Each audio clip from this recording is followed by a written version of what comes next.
Hello, my name is Amy Sturkey. I am a pediatric physical therapist. I am here with Stacy Marks. She is 37 years old.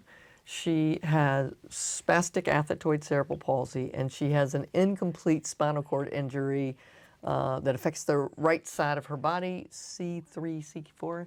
Yay, I got it right. C3-C4. And Stacy.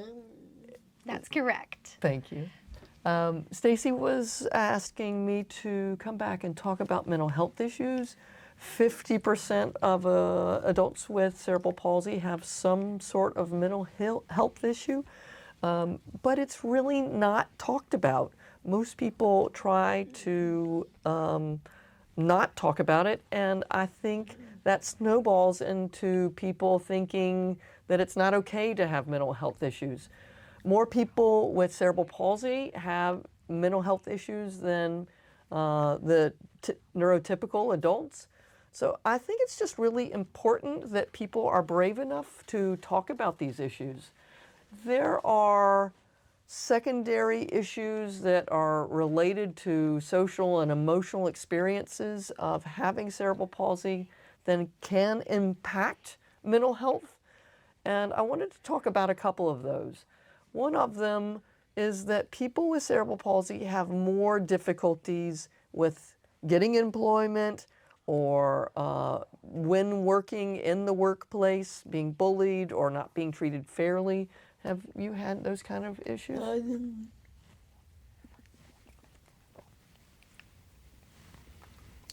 Yeah, I've certainly experienced having a hard time finding a job because I don't have job experience, or like with my first job, I was around, I'd say 25 or maybe 26. And I had been looking and looking for a job for 4 years at that time, and I finally found a job because I didn't have any college degree, and so that was why it was so difficult for me to find employment. And then once you started working, did people treat you kindly and fairly? Yeah, I had a pretty good experience. I had a job as a coach where I had a job coach that worked with me and helped me to meet any needs that I had during my job. Excellent. It was wonderful you had that resource. What about relationship difficulties and how that might have impacted your mental health?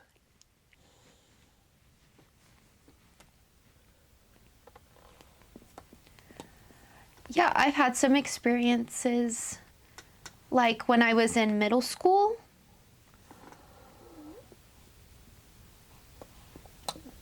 I had a lot of experiences with bullying and having other people be jealous of me and taking that out on me, or people making fun of my cerebral palsy, or my religion as a Jewish person, or being very openly against Judaism and discriminating. And I know it's hard because kids don't know things are wrong or what's right or wrong at that time. So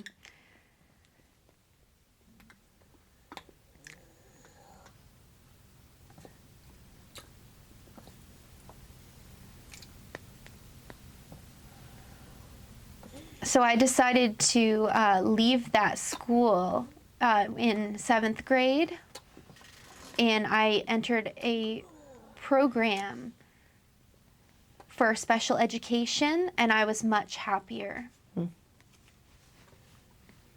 It sounds like it's not uncommon from the people I've talked to for them to struggle in schools and have to find better learning experiences. How did that affect your mental health, those difficulties you had in your school?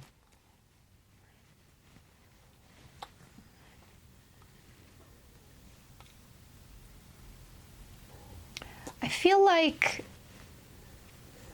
the teachers didn't really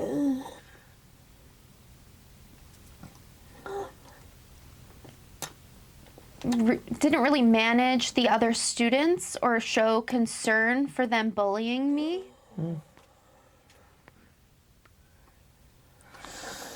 How'd that make you feel? It made me feel very sad and depressed. And I didn't feel like I was important or worth very much, but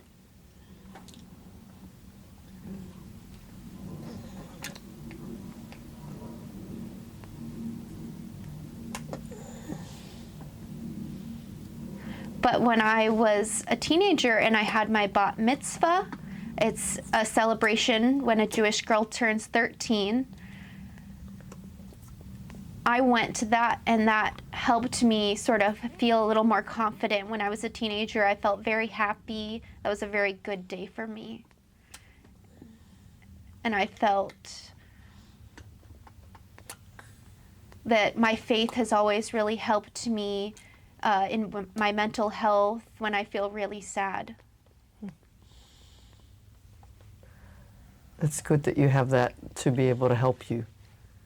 Can you tell me about family interactions, how that affects your mental health?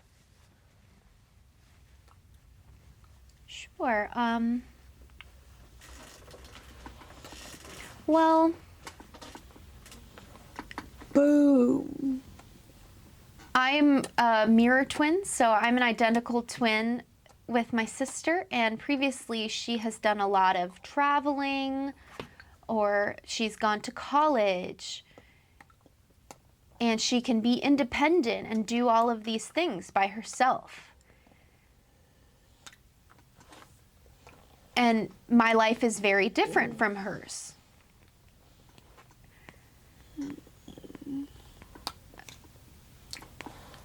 But now I have developed more of an understanding of why, we don't have the exact same life, even though we are twins.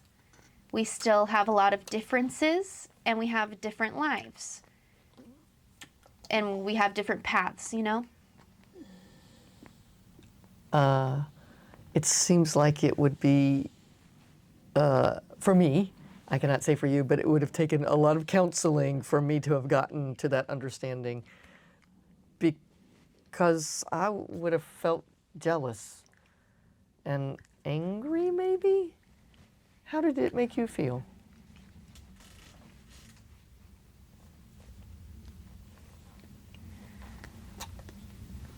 It was more of a frustration with my own physical disability, with my cerebral palsy, and not having control to do things that I wanted, because there were some things that I just couldn't do myself. Because, people, growing up would sometimes take advantage of me because I wasn't able to do things the same way. It was very frustrating.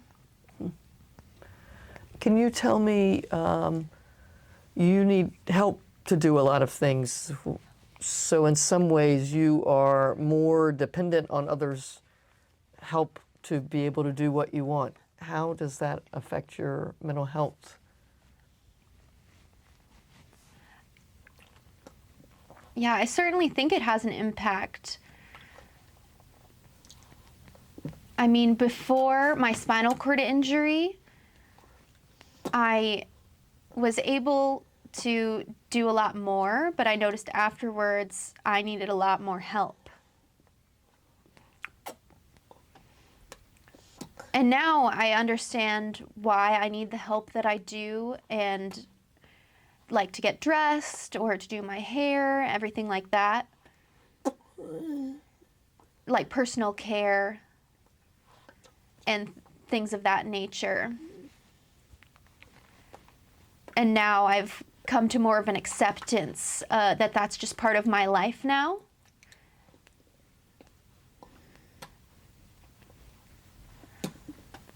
But for a long time, I wish I knew, like before, when my mental health was worse after my spinal cord injury. But at that time, at the beginning, I wasn't aware I had a spinal cord injury initially after my injury.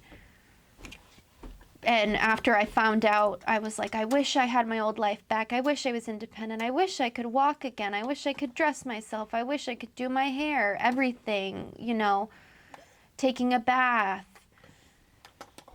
And now I need help a little bit with a lot of those things.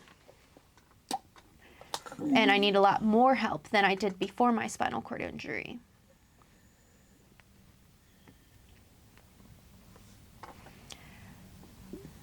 But I want to tell anybody watching that it's okay to ask for help if you need it. Thank you for that. Of course.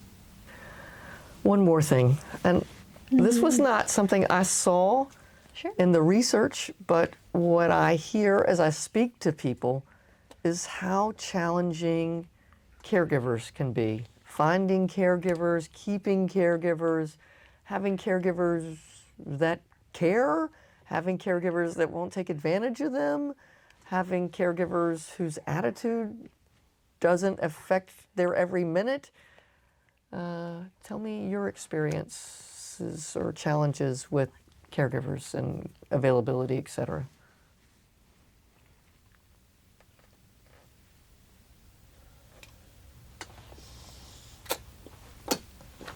Well, the most challenging thing is that it's hard to find a person who knows sign language. Wow. And feels empathy enough for me to